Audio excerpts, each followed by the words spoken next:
I'm going to consume my time by making a disclosure. Kahapon po, mga pasado po alas 2 ng hapon, tumawag po sa akin si former Congressman Mike Defensor. Tinanong ko po kung ano ang kailangan niya. Meron daw pong isang tao na matagal na po niya kung gustong kausapin para sa isang paglalahad ng kanyang nalalaman tungkol po sa ating iniimbestiga sa committee ito. Sabi ko, madali ba yan kasi meron kaming session, mag-uumpisa yun ng alas 3. Sandali lang ito, sabi niya, kasi nandito lang naman kami rito sa may Golden China. Ito pong restaurant malapit sa atin. Mga 5 minuto lang po siguro mararating natin. So ako po ay nagparaya at pinuntahan ko kung sino yung sinasabi niyang tao. Kasi po meron na raw po siyang draft na salaysay na kung gusto ko raw pong makita. So Mr. Chair, ako po ay nagpaunlak para makita kung talagang meron ngang ganung tao at meron nga siyang gustong isalaysay. Nakita ko po yung tao at pinabasa niya po sa akin yung isang salaysay na nakaporma na po. Binasa ko po. Yun pong salaysay na yun ay nagsasabi ng kanyang pagkalungkot at siguro pagkabahala, sabi niya, na bakit nangyayari sa ating bansa ito. At nalulungkot siya, Mr. Chair, sapagkat meron siyang partisipasyon doon eh. At nung makita ko ang kabuuan ng kanyang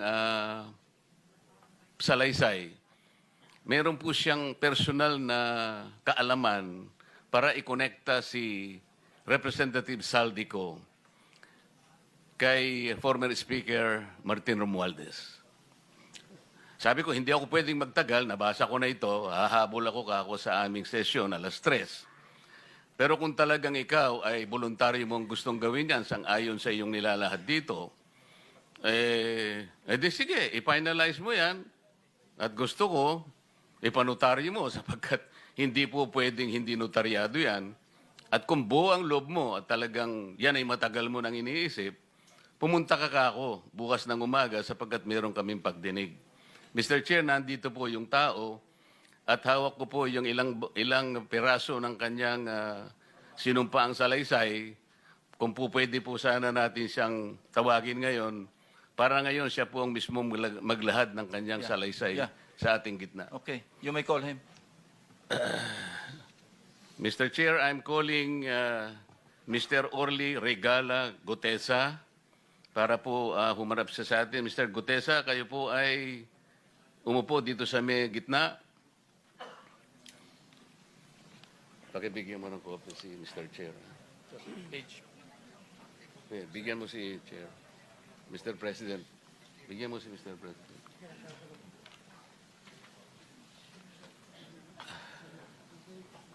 Manatili ka muna nakatayo kasi nunumpa ka.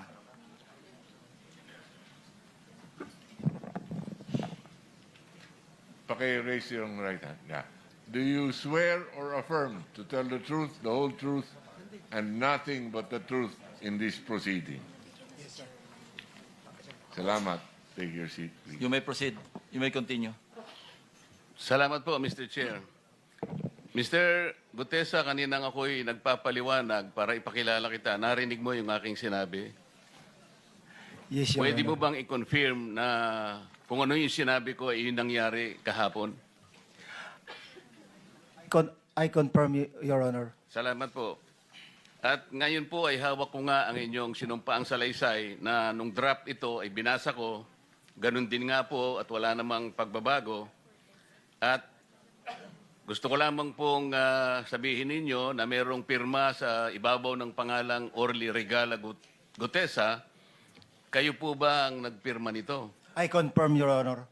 At gaya po ng sinabi nyo sa akin kahapon, voluntaryo ninyong ginawa ito at wala namang namilit sa inyo. At katotohanan yan, ako nga po ay ininyayahan nyo para makita ko yung inyong salaysay. Yes, Your Honor. Ito po, ipinanotaryo ninyo. Nakikita ko rin po. Totoo po ba itong notaryong ito?